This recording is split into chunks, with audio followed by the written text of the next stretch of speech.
Hello, my name is Laura Christie, and I am a digital learning coach for Keep Indiana Learning. I'm a coach with over 21 years of teaching experience. Today, I want to talk to you about ways to accelerate your anchor charts to assist learners. To take students into deeper learning strategies, we want to go beyond just the basic anchor chart that presents an idea to an anchor chart that's process based and documents the learning that is happening in the classroom. We know through research that gradual release is one of the best ways to teach. We have the I do, we do, and you do. But maybe you have never thought about capturing the I do and then making an anchor chart based on that experience your students have had with you. Then on the we do, you continue to capture the process of a strategy or skill that you're working on and make it presentable for students so that when they get to you do, not only have one anchor chart, but potentially two anchor charts that walk them through the entire process. When we are documenting we do, for example, and it's an activity that you're doing together, this anchor chart that came from my fifth grade classroom was based upon reading from Storyworks, a nonfiction article. And as we were reading, we used Kami to document on a PDF what the thinking was or what was important to understanding the article. We also used, you can see it here, we used questions, a closed reading questions sheet that came from Storyworks, and we were annotating based upon that. When the process was finished, I later went and printed our annotations and then pulled all of the items in order and put them on an anchor chart and also labeled the steps to the process so that the next day when I revisited the strategy, I could begin by having this anchor chart that captured the day before's learning so that it was there for them. To make that happen, I like to use several different tools to record the learning process. So I don't know if you've ever thought about, and maybe since virtual learning initiatives and things we've experienced, maybe you record while you're teaching on Loom or Screencast-O-Matic the documentation process. So if you're annotating on Kami, I would have Kami up and screen record myself navigating that with students or either modeling an I do. You can also use Bnote to annotate websites. So in the next slide in the presentation that you will see within the blog, there are two videos. If you do not know how to use Kami or Bnote, I've kind of walked you through how you might use those while screen recording for your anchor charts.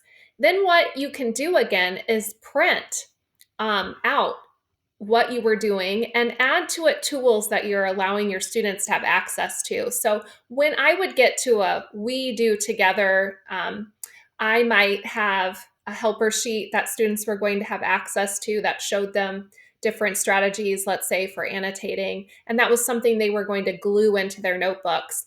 I would add that to my we do anchor chart. Those tools might not be on the I do chart from the day before, but I know that I'm going to show this process over time to document what we're doing with the strategy. So on the we do, you're going to see the things that the students might be accessing while doing the work with the teacher. Then I can go a step further, and when we get to where they are doing something alone, the I do, I can give them information about the next steps. So, for example, if they're reading and annotating, the logical next step for students would be to write about that reading and annotating using text evidence. And so, giving them a student sample on a chart and breaking it down. What is it that we're looking for? What do I want to see? And providing a checklist right on this allows a student to take their work up and do some comparing. Do I have these things? Or take a writing buddy up and utilize the chart so that everything in the learning space becomes interactive.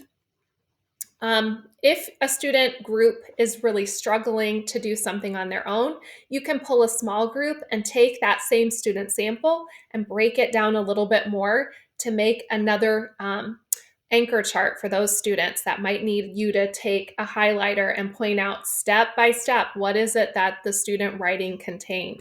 So in this example chart, there's the student sample, and then I've labeled the different components so that students can have even more detail to go back to with their own work. There's lots of other ideas related to interactive anchor charts that take us into deeper thinking. The what, why, and how. A lot of times, teachers are encouraged to post I can statements in their classroom. But when we really think about their learning, students need to know the whole thing that they're being asked to do. So, what is the skill? Why are they learning it? And then, how will they show that learning? And sometimes the what is the I can statement, and other times the how is the I can statement. So in this example that's in the presentation, we were starting a book club on fantasy. So our what is exploring the genre of fantasy and selecting different books and creating clubs. And the why, the students helped create. We did a mini lesson on, well, what does fantasy contain and what do you know about it and why is fantasy fun? And then we took their statements and pulled them into the why for the unit. And then down at the bottom, you're going to see components of the unit of study, how they're going to pull in different information and pay attention to text as they're reading. So, really taking the unit as a whole and allowing sometimes your anchor chart to show that process that's in play. Here's another example of beyond I can. So, if you're working on something that you know students need a lot of practice with, this is a great style of an anchor chart. So, text evidence is something that takes students a long time to grasp. It actually is a spiraling piece of standard that shows up in multiple grades. So, the what is your I can statement. The why is, text evidence allows us to be valid in our statements because it's not just our voice, but it's an expert's voice. You can see that down at the bottom, there's student modeling that has been highlighted where the student is showing the strategy. And then the helper tool is on there for students to know I have access to this, or if I have lost it, I can go back and access that same helper tool, take a picture of it with an iPad, or just use it right there in the classroom space so they know what they have access to. I want to thank you for allowing me to introduce some of the ideas. Obviously, you can go through the slides and really take a look at the anchor charts that I've provided for you. If you have any questions or want to connect, you can find me on Twitter at Mrs. Christie21, or you can shoot me an email if you have any questions. Thank you so much for tuning in.